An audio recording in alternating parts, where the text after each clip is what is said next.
Shalom, Horas, damai sejahtera bagi kita semua. Saya sebagai calon mahasiswa STT Abdi Sabda Medan tahun 2020 akan memperkenalkan diri saya dan memperkenalkan kepribadian saya secara singkat. Yang pertama, saya akan memperkenalkan diri saya. Nama saya Cintia Maharani Rajogugu. Saya lahir di Batu Onom tanggal 19 Maret 2003. Nama ayah saya adalah Victor Haposan Rajogugu. Nama ibu saya adalah Marina Irmawani Purba. Saya anak pertama dari 5 bersaudara. Alamat saya berada di Jalan Asahan kilometer 6, nomor 178, Nagori Dolok Hataran, Kecamatan Siantar, Kabupaten Simalungun. Riwayat pendidikan saya adalah yang pertama, pada tahun 2014 saya lulus dari SD Swasta RK Budi Mulya 3 Pematang Siantar. Yang kedua, pada tahun 2017 saya lulus dari SMP Negeri 2 Siantar, Kabupaten Simalungun. Dan yang ketiga, pada tahun 2020 saya telah menyelesaikan pendidikan saya di jenjang SMA, yaitu di SMA Negeri 1 Siantar, Kabupaten Simalungun. Saya merupakan anggota gereja dari Gereja GKPS Batu Onom. Saya dibaptis pada tanggal 29 Juni 2003 di GKPS Batu Onom.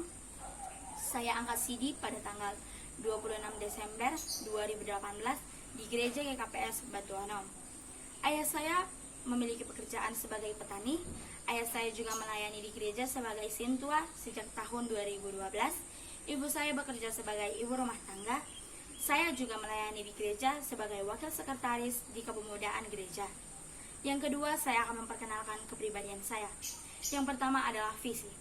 Visi bagaimana saya bisa menentukan pilihan saya bersekolah di STT Abdi Sabda. Karena sejak awal saya menentukan pilihan saya kuliah di STT, saya sudah fokus ke STT Abdi Sabda dan STT HKBP Nomensen Siantar lebih fokus ke gereja HKBP.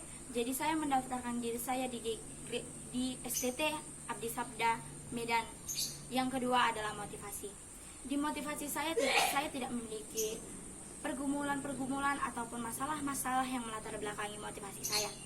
Tetapi saya mengambil motivasi kasih di dalam pelayanan saya, seperti Allah yang Maha Kasih. Sikap kasih ini mengajarkan kita sikap sabar, murah hati, tidak sombong, tidak egois, dan juga sikap kerendahan hati dan ketulusan, di mana jika itu tidak terjadi, maka terjadilah sikap iri hati dengan teman sesama pelayanan yang akan menyebabkan kita haus akan kuasa dan jabatan. Yang ketiga adalah komitmen. Seperti yang kita ketahui bahwa komitmen adalah janji pada diri kita sendiri, di mana janji itu harus kita pertanggungjawabkan. Komitmen saya di sini adalah cinta. Cinta Tuhan Allah kepada kita manusia yang menyebabkan kita mengasihinya lebih dari segala apapun dan mengasihi kita sesama manusia seperti mengasihi diri kita sendiri. Atas dasar inilah kita harus menyerahkan diri kita, memberikan diri kita melayani Tuhan, bukan atas dasar hal yang lain. Yang keempat adalah loyalitas. Loyalitas atau kesetiaan mengandung unsur bisa dipercaya.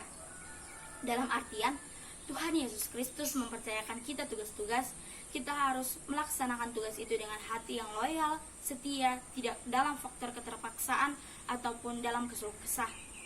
Hati kita tidak akan loyal terhadap Tuhan jika kita memiliki hati yang pura-pura terhadap pelayanan kita. Kita berdoa meminta kepada Tuhan agar Tuhan melimpahkan kuasa-Nya, menyatakan kasih-Nya kepada kita. Namun, bila kita tidak memiliki hati yang loyal ataupun setia, jangan harap Tuhan akan melimpahkan kasih-Nya ataupun menyatakan kuasa-Nya akan kita. Yang kelima adalah visi pelayanan saya. Visi pelayanan saya di sini adalah melihat orang-orang di segala bangsa mengalami persekutuan pribadi dengan Kristus, sehingga seseorang itu dapat bertumbuh di dalam Kristus dan semakin menyerupai Dia. Sekian video perkenalan diri saya dan perkenalan kepribadian saya. Jika ada tutur kata yang kurang berkenan, mohon dimaklumi. Sekian dan terima kasih. Shalom, Horas.